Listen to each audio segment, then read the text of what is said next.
Le Grand Matin Sud Radio, 7h-9h, Jean-Jacques Bourdin. Nous sommes avec Éric Revel. Jean-Jacques, bonjour, Éric, bonjour à tous. rebonjour. Vous Oui. étiez avec nous il y a un instant. Oui. Hein. Dites-moi, vous voulez revenir sur la grève à la SNCF parce que vous allez nous parler de ce qui se passe à SNCF, un peu à l'exemple des Gilets jaunes. Exactement.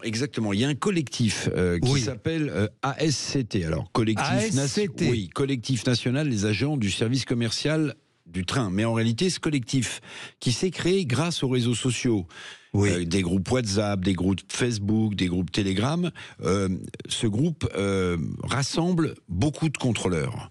Évidemment, les contrôleurs, c'est important pour les TGV et notamment en période de grève. Alors, ils revendiquent 4000 personnes, ce collectif.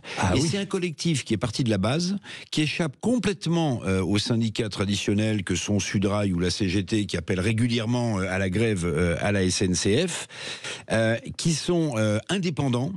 Ils se disent apolitiques, mais évidemment, pour les syndicats, comme pour la direction de la SNCF, c'est un vrai sujet. Parce que, par définition, si vous échappez au contrôle des syndicats, la direction, elle ne négocie qu'avec les élus professionnels. Oui, les contrôleurs sont incontrôlables. Donc, les contrôleurs sont incontrôlables, bien joué. Et alors, je lisais certaines déclarations de membres de ce collectif qui, comme pour les Gilets jaunes, Jean-Jacques, n'a pas de leader.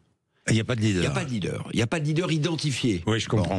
Et alors, il disait, mais pourquoi est-ce qu'on a créé ce collectif ? Je vais vous parler des revendications ensuite. Pourquoi on a créé ce collectif ? Parce que les gens, notamment les contrôleurs, estiment que les syndicats sont trop corporatistes, ce qui manque pas de sel, et s'occupent pas suffisamment de leurs préoccupations. Je rappelle quand même qu'il y a 150 métiers différents à la SNCF. Donc, est-ce que c'est une voie de gilet jaunisation du dialogue social à la SNCF, mais c'est un vrai sujet. Oui, c'est un vrai sujet. Alors, quelles sont leurs revendications, très vite, Éric ? Alors, leurs revendications salariales, bon là, ils ont déjà quand même augmenté les salaires. Ils ont surtout des revendications sur les plannings. Ils trouvent que leurs plannings sont modifiés trop rapidement. Bon, la SNCF, la direction promet des choses un peu différentes.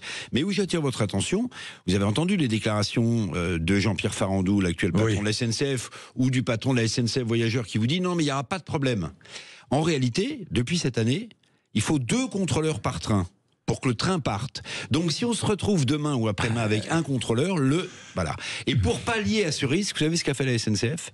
Ils ont embauché et formé des VAO, écoutez bien, des volontaires d'accompagnement occasionnel, au cas où il manquerait demain, après-demain, des contrôleurs dans le train. Eh ben, dites-moi, 7h31, vous êtes sur Sud Radio.